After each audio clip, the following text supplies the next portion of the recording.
नमस्कार। गूढ़ रहस्य ज्योतिष केंद्र में आपका हार्दिक स्वागत है। अभिनंदन है प्रिय बंधुओं, आप सभी का सर्वप्रथम हार्दिक धन्यवाद कि आपने मेरे इस चैनल को सब्सक्राइब किया, शेयर किया और इसमें बहुमूल्य कमेंट सेक्शन में अपने विचार प्रकट किए।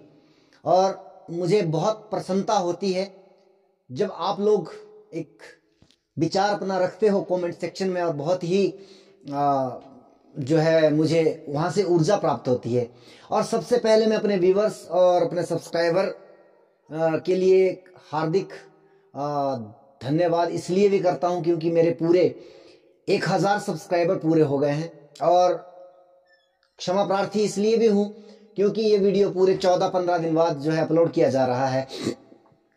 व्यस्तता के कारण मेरे लगातार वीडियो आ नहीं पाते हैं। आज का विषय मेरा रहेगा मांगलिक दोष। अभी 7:30 के ऊपर मैंने 13 से 14 दिन पहले जो है वीडियो अपलोड किया है।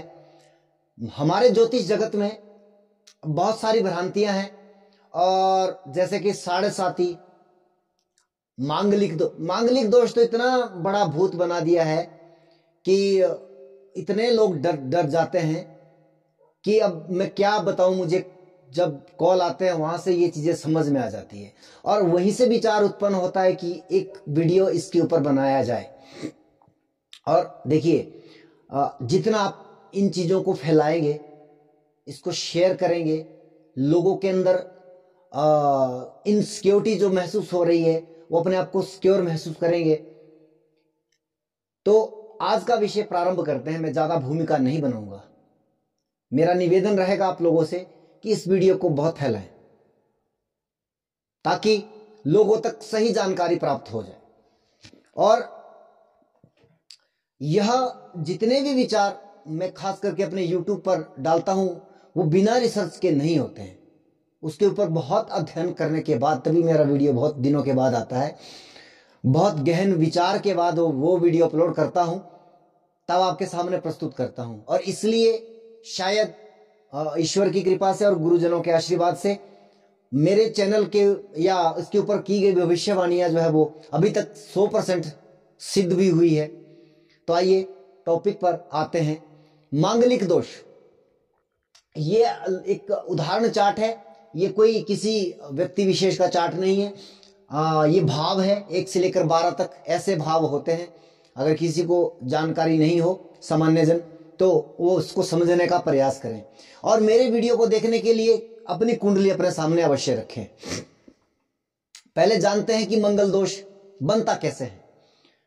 पहला भाव, चौथा भाव, 7वां भाव, 8वां भाव और 12वें भाव में यदि किसी जातक के मंगल बैठा है तो वहां पर उसे मांगलिक कहा जाता है या मांगलिक दोष करार कर दिया जाता है।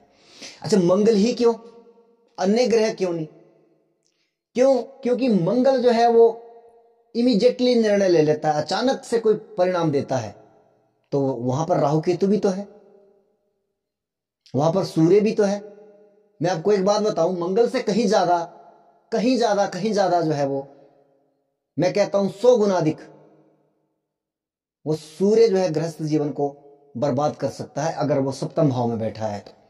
और यदि किसी की कुंडली में 7वें भाव में सूर्य पड़ा है तो वो कह दीजिएगा और कमेंट सेक्शन में अवश्य लिखिएगा। बर्बादी का मतलब ये नहीं है उसको वो गृहस्थ सुख प्राप्त नहीं होगा। बहुत सारे कारण हो सकते हैं, या तो वो एक दूसरे से दूर रहते हैं कार्य की वजह से, या अगर कार्य की वजह से दूर नहीं रहते हैं तो फिर भी वो साथ रहना उनका, या एक शयन कक्ष में उनका रहना बहुत ही ज्यादा नहीं हो सकता है।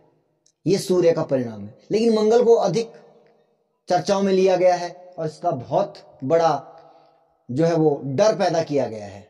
अच्छा, फिर दूसरी बात क्या कही जाती है कि इसकी काट हो जाती है। सामने वाला भी मांगलिक हो तो उसके साथ उसका विवाह हो जाता है।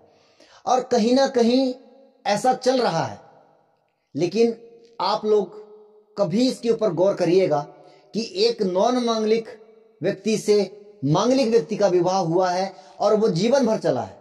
जब तक वो जिए हैं तब तक उनके बीच में कोई समस्या नहीं रही है। 25, 30, 40 साल वैवाहिक जीवन व्यतीत किया उन्होंने, या इससे भी अधिक आयु के हिसाब से तो सबने जाना है दुनिया से। तो क्या वहां पर आपके विचार में ये नहीं आता कि ये सब झूठ है? और दूसरी तरफ क्या है कि आपने मांगलिक से मांगलिक का विवाह कर दिया, वहां पर एक व्यक्ति उसमें से नहीं रहा। क्या कारण है? क्यों? क्योंकि हमने केवल बाहरी दृष्टिकोण रखा है कि मंगल यहां पर बैठ गया तो भैया हो गया बेड़ा पार, और डर जाते हैं। आज के समय में इतना, अगर आपने किसी को कह दिया कि आप मांगलिक हो तो उसके लिए तो वो आत्महत्या करने जैसा स्थिति बन जाती है। तो आइए इसको समझने का प्रयास करें, बहुत ध्यान से इस वीडियो को देखना है अंत तक, कि मंगल अगर आपका इस स्थिति में बैठा है, हालांकि कई प्रांतों में जो है दूसरे भाव में भी मंगल को मांगलिक दोष माना जाता है, उसके पीछे का समझने का प्रयास करेंगे। मंगल अगर लगन में बैठा है तो उसकी चौथी दृष्टि चौथे भाव यानी कि सुख भाव पर पड़ रही है। लगन पर बैठा है, सप्तम भाव पर पड़ रही है, और उसके अष्टम भाव क्या है? सातवां भाव तो हमारा वैवाहिक जीवन या हमारा लाइफ पार्टनर, लगन आप खुद हो। अष्टम भाव क्या है? वो है आपका सौभाग्य, जिसको बोलते हैं या तो सुहाग, या जैसे कि पति की पत्नी कैसे कितने लंबे समय तक जिएगी, अष्टम भाव। ये सातवां भाव तय नहीं करता है। दूसरा, ये आपके स्पाउस का यानी कि आपके लाइफ पार्टनर का कुटुंब परिवार भी है। आठवां मंगल इसलिए खराब, आठवें भाव में दृष्टि पड़ रही है लगन के मंगल की। दूसरी चीज क्या है कि सप्तम भाव पर दृष्टि पड़ रही है, चौथे भाव पर भी दृष्टि पड़ रही है।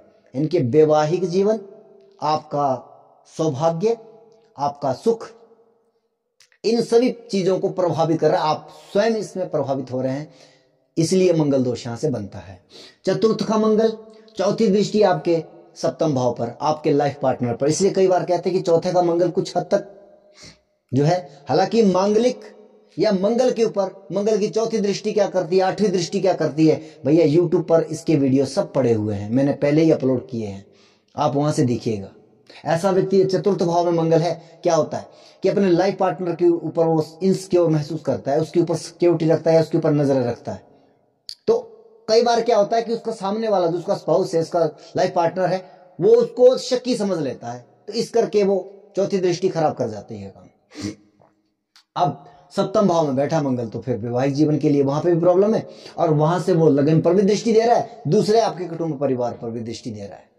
अष्टम में बैठा है तो आपका सौभाग्य तो है ही, और द्वादश भाव में बैठा है, उसकी आठवीं दृष्टि जो है वो आपके सप्तम भाव पर, देखिए 7 8 आठवें भाव पर उसकी दृष्टि पड़ रही है, और दूसरे भाव का मंगल आपके अष्टम भाव को देख रहा है, तो आपका सौभाग्य तो अष्टम भाव है। तो कहीं ना कहीं अगर बात करें कि अष्टम भाव से हम देखते क्या है, लोगों ने इसको मृत्यु भाव इतना रट लिया कि इसको मृत्यु भाव ही घोषित कर लिया। वास्तव में ये आयु का भाव है, इसको समझना पड़ेगा। इस मंगल की दृष्टि या मंगल के बैठने की स्थिति को जो है आप सौभाग्य से जोड़िए। ये सौभाग्य का भाव है, सौभाग्य, सुहाग, स्त्री का सुहाग, वैधव्य योग या आदि, इस तरह से मंगल को देखा जाता है। अब मैं आपको समझाने का प्रयास करता हूं कि कौन सा मंगल ऐसा है कि यहां पर आपके लाइफ पार्टनर के लिए जानलेवा साबित हो जाएगा। तो सबसे पहली चीज देखनी है, अगर आपका इन भाव में, आप दूसरे भाव को मिटा दीजिए, क्योंकि यहां पर हो सकता है कुछ लोग विद्वान जन जो है विवादित स्थिति, ये साउथ का कॉन्सेप्ट आप कहां पे उत्तर भारत में लेके आ गए हो। लेकिन चलिए, आप यहां पर अगर आपके मंगल बैठा है कौन कौन से, पहले, चौथे, सातवें, आठवें और 12वें भाव में, तो केवल भैया मंगल को मत देखिए, वहां पर पड़ने वाली राशि को भी देखिए, और उसमें पड़ने वाले नक्षत्र, यानी कि मंगल किस नक्षत्र में बैठा है, ये वेरी इंपॉर्टेंट पार्ट है। और मंगल की 7 प्रकार की संज्ञाएं हैं, तीक्ष्ण, उग्र, मृदु, ध्रुव, आदि, चर, ये 7 प्रकार की संज्ञाएं हैं। तो हर प्रकार का मंगल खराब नहीं होता है, केवल 2 प्रकार का मंगल खराब है। सबसे पहले जो जानलेवा मंगल है, याद रखना, और उसकी काट भी नहीं है, माफी चाहूंगा, उसकी कोई काट नहीं है। आप उस व्यक्ति का विवाह चाहे मांगलिक से कर लीजिए, चाहे उसके ऊपर गुरु की दृष्टि आ रही है या नहीं आ रही है, उससे कोई फर्क नहीं पड़ता। वो मंगल जो है वहां पर उसकी काट नहीं है। यानी कि तीक्ष्ण नक्षत्र में यदि मंगल बैठा हुआ है, और तीक्ष्ण नक्षत्र केवल 4 हैं। अब देखिए आप कि 4 नक्षत्रों को लेकर के इतना बड़ा बवाल कर दिया मंगल का कि कहीं मतलब बैठना देखा और विद्वानों ने बोलना शुरू कर दिया कि अब ये जो है विवाह के लिए अच्छा नहीं है। तो वो 4 नक्षत्र कौन कौन से हैं? आर्द्रा, आश्लेषा, ज्येष्ठा और मूला। आर्द्रा मिथुन राशि में आता है, आश्लेषा कर्क राशि में आता है, और ज्येष्ठा आपकी वृश्चिक राशि में आता है, और मूला जो है आपकी धनु राशि में आता है। तो यदि मंगल आपका 3, 4, 8 और 9 नंबर की राशियों में बैठा है, तब आपको वहां पर निश्चित तौर पर और नजदीक जाने के लिए आपको मंगल के नक्षत्र को चेक कर लीजिएगा कि वह आर्द्रा में तो नहीं है। ऐसा भी नहीं है कि मिथुन में बैठ गया तो पूरा का पूरा बेड़ा गर्क हो गया। भैया वहां पर 2.25 नक्षत्र और भी है। इसलिए आपको वहां पे मंगल के नक्षत्र को देखना है कि अगर वो तीक्ष्ण नक्षत्र में है तो वहां पर स्थिति खराब है। यानी कि ये मंगल ऐसा मंगल है कि आपके लाइफ पार्टनर के लिए अच्छा नहीं है, कहीं ना कहीं जानलेवा भी साबित हो सकता है। तब आप कल्पना कर लीजिए, यहां पर वेरी इंपॉर्टेंट होगा कि सामने वाले के मांगलिक होना वेरी इंपॉर्टेंट है, और फिर वह भी उसी नक्षत्र का जातक होना चाहिए। इन 4 नक्षत्रों में से अगर किसी का नक्षत्र मान लीजिए आर्द्रा में है तो आश्लेषा वाला भी चलेगा, परंतु इसके सिवा कोई कॉम्प्रोमाइज यहां पर नहीं हो सकता। अब दूसरा जो तलाक आदि कर सकता है वो मंगल कौन सा है? तो एक श्रेणी आती है उग्र नक्षत्र। उग्र नक्षत्र यानी कि भरणी, मघा, पूर्वा आषाढ़ा, पूर्वा फाल्गुनी और पूर्वा भाद्रपद, यानी कि 5 नक्षत्र है। अगर इन नक्षत्रों में मंगल बैठा है, इसके लिए राशि कौन सी है? तो मेष, सिंह, मकर और कुंभ। आप जो है अगर देखिए यहां पर वृश्चिक भी आ गई और मेष भी आ गई, जबकि बहुत सारे विद्वानों का भी मत यह होता है कि मेष राशि उसकी स्वराशि है, वृश्चिक उसकी स्वराशि है। भैया ये प्रिंसिपल यहां पर नहीं लगेगा, बल्कि उल्टा क्या हो जाएगा कि इन राशियों में मंगल और बलवान हो जाएगा। और अगर तीक्ष्ण या उग्र नक्षत्रों में है भैया, फिर आपको देखना पड़ेगा वहां पर।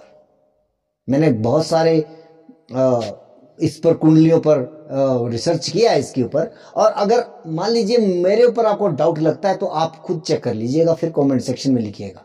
निश्चित तौर पर अगर आपने तीक्ष्ण नक्षत्र में विवाह किया है और वो भी मांगलिक के साथ किया है, और उसका नक्षत्र नॉर्मल वाला यानी कि क्षिप्र हो गया या मृदु हो गया या चर नक्षत्र हो गया, तो भैया फिर ये दोष कट नहीं रहा है।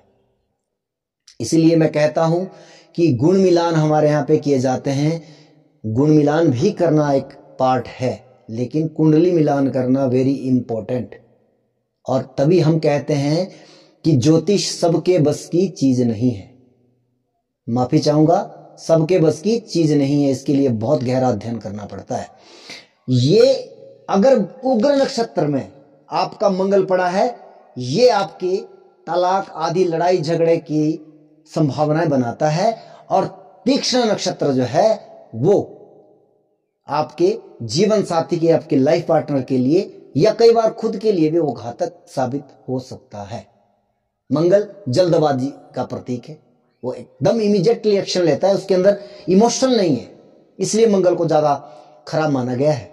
लेकिन अगर इन्हीं भावों में आपके कोई क्रूर ग्रह पड़ा है और इन्हीं नक्षत्रों में पड़ा है भैया, उसके ऊपर भी आप नजर डाल लीजिए।